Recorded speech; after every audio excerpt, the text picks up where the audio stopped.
Eu quero discutir um pouquinho com vocês sobre um ponto que saiu aqui em uma das sessões da terapia do luto, que é o medo da gente se esquecer, da nossa memória começar a falhar e de alguma forma a gente perder tudo aquilo que a gente se lembra de quem a gente ama.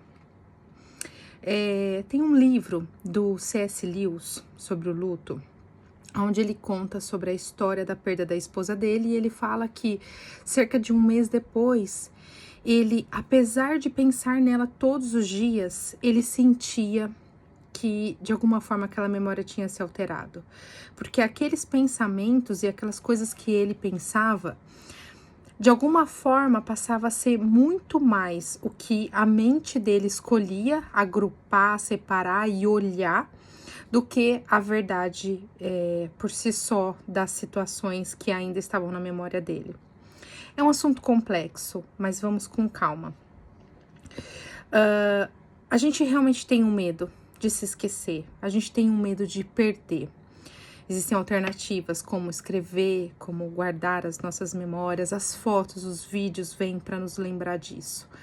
Mas, de certa forma, nessas memórias, a gente coloca um pouco da nossa expectativa.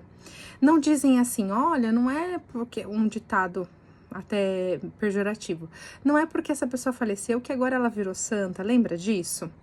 É um pouco disso. A nossa dor faz com que a gente olhe para essa pessoa com o nosso olhar, com a nossa perspectiva, com a nossa expectativa. E a gente ignora algumas coisas. Eu, por exemplo, no meu processo de luto, várias vezes me vestia como o André e ia, por exemplo, para alguma tomada de decisão pensando o que ele faria nesse momento. Qual seria a escolha dele? Como ele resolveria esse problema? E eu até mobilizava as pessoas para fazerem o mesmo. Eu dizia para os engenheiros, olha, vamos pensar como o André pensava, vamos investigar o que ele estava pensando nesse momento onde ele tomou essa e essa decisão. É uma tentativa de montar um quebra-cabeça. É quase que um trabalho de investigação que a gente faz para tentar manter essa memória de como essa pessoa funcionava e funcionaria nesse nosso momento atual, apesar de não estar aqui.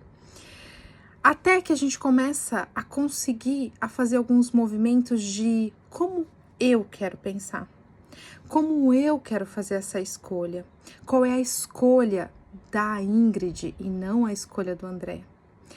E tem tanta verdade nisso, tanto quanto tem verdade no nosso pensamento, porque a minha escolha, ela também não é só mais minha, ela também tem uma perspectiva do olhar dele, ela também carrega um aprendizado com ele, ela também carrega os valores que ele tinha.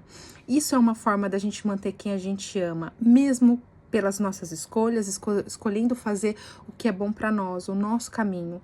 Mas em nenhum momento a gente consegue desvincular quem nós somos da história que nos trouxe até aqui, das pessoas que estavam nesse meio de caminho conosco.